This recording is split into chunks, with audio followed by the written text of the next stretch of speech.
subscribe my channel. ಎಲ್ಲರಿಗೂ ನಮಸ್ಕಾರಗಳು. ಇಂದಿನ ವಿಡಿಯೋದಲ್ಲಿ ನಾವು 7ನೇ ತರಗತಿಯ ಕನ್ನಡ ವಿಷಯದ ಭಾಗ 2ರಲ್ಲಿನ 6ನೇ ಗದ್ಯವಾದ ಚಗಳಿ ಇರುವೆ ಎಂಬ ಗದ್ಯದ ಪ್ರಶ್ನೋತ್ತರಗಳನ್ನು ತಿಳಿಯೋಣ ಮಕ್ಕಳೇ. ಈ ಗದ್ಯವನ್ನು ಕವಿ ಕೆ.ಪಿ. ಪೂರ್ಣಚಂದ್ರ ತೇಜಸ್ವಿರವರು ಬರೆದಿದ್ದಾರೆ. ಜನನ 1938 ಸೆಪ್ಟೆಂಬರ್ 8ರಂದು ಶಿವಮೊಗ್ಗದಲ್ಲಿ ಜನಿಸಿದರು.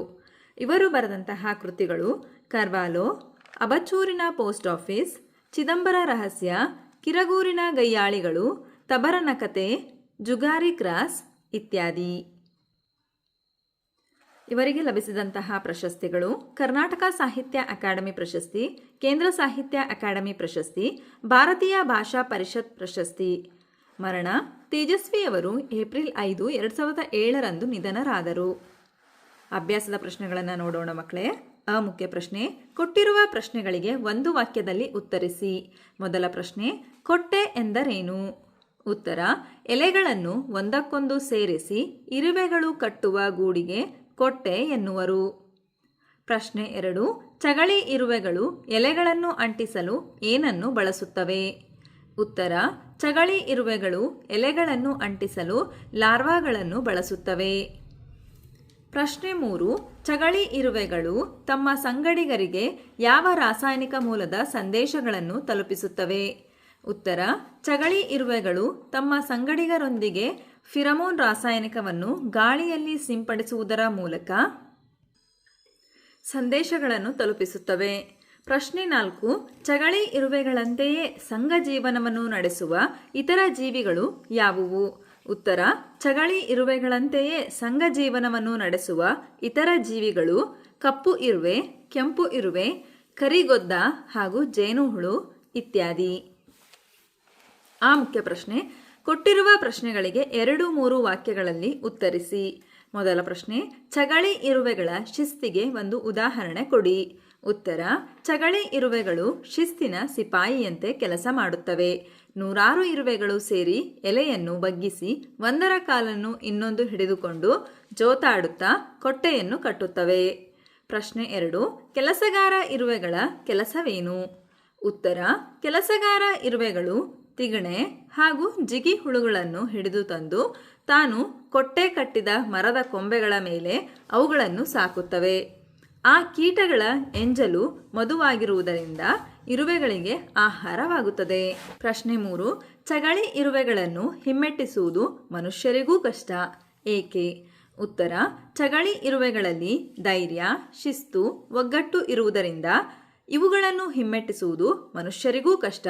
ಇವುಗಳನ್ನು ಹಿಡಿಯಲು ಹೋದರೆ ಓಡುವುದರ ಬದಲಿಗೆ ತಿರುಗಿ ನಿಂತು ಕಚ್ಚಲು ಸಿದ್ಧವಾಗುತ್ತವೆ. ಈ ಮುಖ್ಯ ಪ್ರಶ್ನೆ: ಕೊಟ್ಟಿರುವ ಪ್ರಶ್ನೆಗಳಿಗೆ 5-6 ವಾಕ್ಯಗಳಲ್ಲಿ ಉತ್ತರಿಸಿ. ಮೊದಲ ಪ್ರಶ್ನೆ: ಚಗಳಿ ಇರುವೆಗಳು ತಮ್ಮ ಗೂಡನ್ನು ಹೇಗೆ ನಿರ್ಮಿಸುತ್ತವೆ? ಉತ್ತರ: ಚಗಳಿ ಇರುವೆಗಳು ಎಲ್ಲಿ ಗೂಡನ್ನು ಕಟ್ಟಬೇಕೆಂದು ನಿರ್ಧರಿಸಿ ಮೊದಲು 2-3 ಅಕ್ಕಪಕ್ಕದ ಎಲೆಗಳನ್ನು ಸೇರಿಸಿ ಪೊಟ್ಟಣ ಕಟ್ಟಿದಂತೆ ಗೂಡು ಕಟ್ಟುತ್ತವೆ. ನಂತರ ಅಕ್ಕಪಕ್ಕದ ಹಲವಾರು ಎಲೆಗಳನ್ನು ಹೊಂದಿಸಿ ಮಾಳಿಗೆಗಳನ್ನು ನಿರ್ಮಿಸುತ್ತಾ ಗೂಡನ್ನು ದೊಡ್ಡದಾಗಿ ಮಾಡುತ್ತವೆ. ಇರುವೆಗಳ ಸಂಖ್ಯೆ ಹೆಚ್ಚಾದಂತೆ ಅದೇ ಮರದ ಬೇರೆ ಕೊಂಬೆಯಲ್ಲಿ ಅಥವಾ ಸಮೀಪದ ಮರದಲ್ಲಿ ಉಪಕೊಟ್ಟೆಗಳನ್ನು ಕಟ್ಟುತ್ತವೆ. 100 ಇರುವೆಗಳು ಸೇರಿ ತಮಗಿಂತ 100 ಪಟ್ಟು ದೊಡ್ಡದಾಗಿರುವ ಎಲೆಗಳನ್ನು ಬಗ್ಗಿಸಿ ದಾರದಿಂದ ಅಂಚನ್ನು ಹೊಲಿಯುವಂತೆ ಕರಾರುವಕ್ಕಾಗಿ ಕೆಲಸ ಮಾಡುತ್ತವೆ. ಒಂದರ ಕಾಲನ್ನು ಇನ್ನೊಂದು ಹಿಡಿದುಕೊಂಡು ಜೋತಾಡುತ್ತಾ ಶಿಸ್ತಿನ ಸಿಪಾಯಿಯಂತೆ ಕೆಲಸ ಮಾಡುತ್ತಾ ಗೂಡನ್ನು ಕಟ್ಟುತ್ತವೆ. ಪ್ರಶ್ನೆ 2: ಚಗಳಿ ಇರುವೆಗಳು ಉಪಕಾರಿಗಳೂ ಹೌದು, ಉಪದ್ರವಕಾರಿಗಳೂ ಹೌದು. ಈ ಹೇಳಿಕೆಯನ್ನು ವಿವರಿಸಿ. ಉತ್ತರ: ಚಗಳಿ ಇರುವೆಗಳು ತಮ್ಮ ಆಹಾರಕ್ಕಾಗಿ ಲಕ್ಷಾಂತರ ಕೀಟಗಳನ್ನು ಹಿಡಿದು ಕೊಲ್ಲುವುದರಿಂದ ರೈತರಿಗೆ ಸಹಾಯ ಮಾಡಿದಂತೆ ಆಗುತ್ತದೆ. ಅಲ್ಲದೆ ಚಗಳಿ ಇರುವೆಗಳು ಜಿಗಿ ಹುಳುಗಳನ್ನು, ತಿಗಣೆಗಳನ್ನು ತಾವು ಮಾಡಿರುವ ಗೂಡುಗಳಲ್ಲಿ ಮರ ಗಿಡಗಳಲ್ಲಿ ತಂದಿಟ್ಟು ಸಾಕುವುದರಿಂದ ಈ ಉಪದ್ರವಕಾರಿ ಕೀಟಗಳು ಗಿಡದಿಂದ ಗಿಡಕ್ಕೆ ಹಬ್ಬಿ ತೊಂದರೆ ಕೊಡುತ್ತವೆ ಹಾಗೂ ರೈತರ ಬೆಳೆಯನ್ನು ತಿಂದು ನಾಶ ಮಾಡುತ್ತವೆ. ಹಾಗಾಗಿ ಚಗಳಿ ಇರುವೆಗಳು ಉಪಕಾರಿಗಳೂ ಹೌದು, ಉಪದ್ರವಕಾರಿಗಳೂ ಹೌದು. ಪ್ರಶ್ನೆ 3: ಕಷ್ಟಕ್ಕೆ ಹೆದರಿ ಓಡಬಾರದು. ತಿರುಗಿ ನಿಂತು ಎದುರಿಸಬೇಕೆಂಬ ಸಂದೇಶವನ್ನು ನಾವು ಇವುಗಳ ಜೀವನದಿಂದ ಹೇಗೆ ಕಲಿಯಬಹುದು? ಉತ್ತರ: ಮನುಷ್ಯನು ಚಗಳಿ ಇರುವೆಗಳನ್ನು ಹಿಡಿಯಲು ಹೋದರೆ ಅವು ಓಡಿ ಹೋಗುವುದಿಲ್ಲ, ಬದಲಾಗಿ ತಿರುಗಿ ನಿಲ್ಲುತ್ತವೆ ಹಾಗೂ ಕಚ್ಚಲು ಸಿದ್ಧವಾಗುತ್ತವೆ. ಫಿರಮೋನ್ ಎಂಬ ರಾಸಾಯನಿಕವನ್ನು ಗಾಳಿಯಲ್ಲಿ ಸಿಂಪಡಿಸಿ ಇತರ ಇರುವೆಗಳನ್ನು ಕರೆಯುತ್ತವೆ. ನೂರಾರು ಇರುವೆಗಳು ಯುದ್ಧಕ್ಕೆ ಸನ್ನದ್ಧರಾದಂತೆ ನಿಲ್ಲುತ್ತವೆ. ಅದೇ ರೀತಿ ನಾವು ಸಹ ಕಷ್ಟ ಬಂದಾಗ ಹೆದರಿ ಓಡಿ ಹೋಗದೆ ತಿರುಗಿ ನಿಂತು ಧೈರ್ಯದಿಂದ ಕಷ್ಟವನ್ನು ಎದುರಿಸಬೇಕು. ಈ ಮುಖ್ಯ ಪ್ರಶ್ನೆ: ಖಾಲಿ ಜಾಗವನ್ನು ಸೂಕ್ತ ಪದಗಳಿಂದ ಭರ್ತಿ ಮಾಡಿ. ಮೊದಲ ಬಿಟ್ಟ ಸ್ಥಳ: ಚಗಳಿ ಇರುವೆಗಳಿಗೆ ಮೂಲ ಡ್ಯಾಶ್ ಇರುವೆ. ಇದಕ್ಕೆ ಸೂಕ್ತ ಉತ್ತರ ರಾಣಿ. ಚಗಳಿ ಇರುವೆಗಳಿಗೆ ಮೂಲ ರಾಣಿ ಇರುವೆ. ಎರಡನೆಯ ಬಿಟ್ಟ ಸ್ಥಳ: ದನ ಸಾಕುವ ಗೋಪಾಲಕರನ್ನು ಹೋಲುವ ಇರುವೆಗಳು ಡ್ಯಾಶ್. ಇದಕ್ಕೆ ಸೂಕ್ತ ಪದ ಕೆಲಸಗಾರ ಇರುವೆಗಳು. ದನ ಸಾಕುವ ಗೋಪಾಲಕರನ್ನು ಹೋಲುವ ಇರುವೆಗಳು ಕೆಲಸಗಾರ ಇರುವೆಗಳು. ಮೂರನೆಯ ಬಿಟ್ಟ ಸ್ಥಳ: ಚಗಳಿ ಇರುವೆಗಳ ಗೂಡನ್ನು ಡ್ಯಾಶ್ ಎಂದು ಕರೆಯುತ್ತಾರೆ. ಇದಕ್ಕೆ ಸೂಕ್ತ ಪದ ಕೊಟ್ಟೆ. ಚಗಳಿ ಇರುವೆಗಳ ಗೂಡನ್ನು ಕೊಟ್ಟೆ ಎಂದು ಕರೆಯುತ್ತಾರೆ. ನಾಲ್ಕನೆಯ ಬಿಟ್ಟ ಸ್ಥಳ: ಒಂದು ಚಗಳಿ ಇರುವೆ ಗೂಡಿನಲ್ಲಿ ಸುಮಾರು ಡ್ಯಾಶ್ ಇರುವೆಗಳು ಇರುತ್ತವೆ. ಇದಕ್ಕೆ ಸೂಕ್ತ ಉತ್ತರ 5 ರಿಂದ 10 ಲಕ್ಷ. ಒಂದು ಚಗಳಿ ಇರುವೆ ಗೂಡಿನಲ್ಲಿ ಸುಮಾರು 5 ರಿಂದ 10 ಲಕ್ಷ ಇರುವೆಗಳು ಇರುತ್ತವೆ. ಐದನೆಯ ಬಿಟ್ಟ ಸ್ಥಳ: ಇರುವೆಗಳಿಂದ ಹೊಸರುವ ರಾಸಾಯನಿಕ ಡ್ಯಾಶ್. ಇದಕ್ಕೆ ಸೂಕ್ತ ಉತ್ತರ ಫಿರಮೋನ್. ಇರುವೆಗಳಿಂದ ಹೊಸರುವ ರಾಸಾಯನಿಕ ಫಿರಮೋನ್. ಭಾಷಾ ಚಟುವಟಿಕೆ ಮುಖ್ಯ ಪ್ರಶ್ನೆ: ಕೆಳಗಿನ ಪಟ್ಟಿಯಲ್ಲಿ ಅನೇಕ ವಾಕ್ಯಗಳನ್ನು ಒಳಗೊಂಡಿರುವ ಪದಗಳಿವೆ. ನಿಮ್ಮಿಂದ ಎಷ್ಟು ವಾಕ್ಯಗಳನ್ನು ಪತ್ತೆ ಹಚ್ಚಲು ಸಾಧ್ಯ? ಪ್ರಯತ್ನಿಸಿ ಅಂತ ಕೊಟ್ಟಿದ್ದಾರೆ ಮಕ್ಕಳೇ. ಇಲ್ಲಿ ಅನೇಕ ವಾಕ್ಯಗಳನ್ನು ಒಳಗೊಂಡ ಪದಗಳಿವೆ ಮಕ್ಕಳೇ. ಆ ವಾಕ್ಯಗಳನ್ನು ನೀವು ಪತ್ತೆ ಹಚ್ಚಬೇಕು. ಗಮನಿಸಿ, ಮಾದರಿ ಕೊಟ್ಟಿದ್ದಾರೆ. ಮುಂಜಾನೆ ಬೇಗ ಏಳಬೇಕು.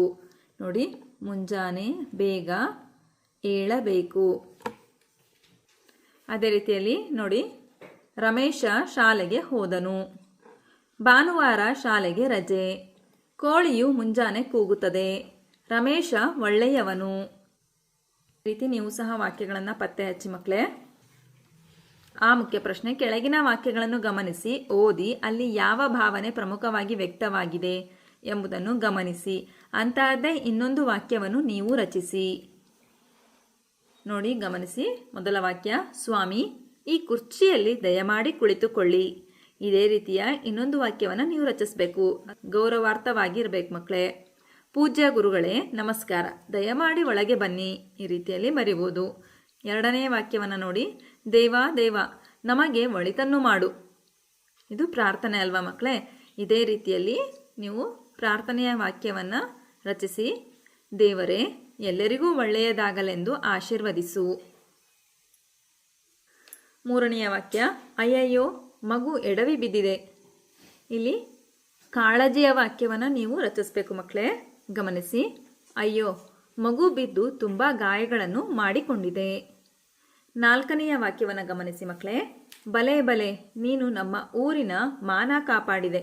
ಇಲ್ಲಿ ಮೆಚ್ಚುಗೆಯನ್ನು ವ್ಯಕ್ತಪಡಿಸಲಾಗಿದೆ ಮಕ್ಕಳೇ. ಆ ಮೆಚ್ಚುಗೆಯ ರೀತಿ ನೀವು ವಾಕ್ಯವನ್ನು ರಚಿಸಬೇಕು. ಬೇಷ್ ನೀನು ಸಾಧನೆ ಮಾಡಿ ನಮ್ಮ ದೇಶದ ಕೀರ್ತಿಯನ್ನು ಹೆಚ್ಚಿಸಿದೆ. ಈ ರೀತಿಯಲ್ಲಿ ನಿಮ್ಮದೇ ಆದ ವಾಕ್ಯವನ್ನು ನೀವು ರಚಿಸಬಹುದು ಮಕ್ಕಳೇ.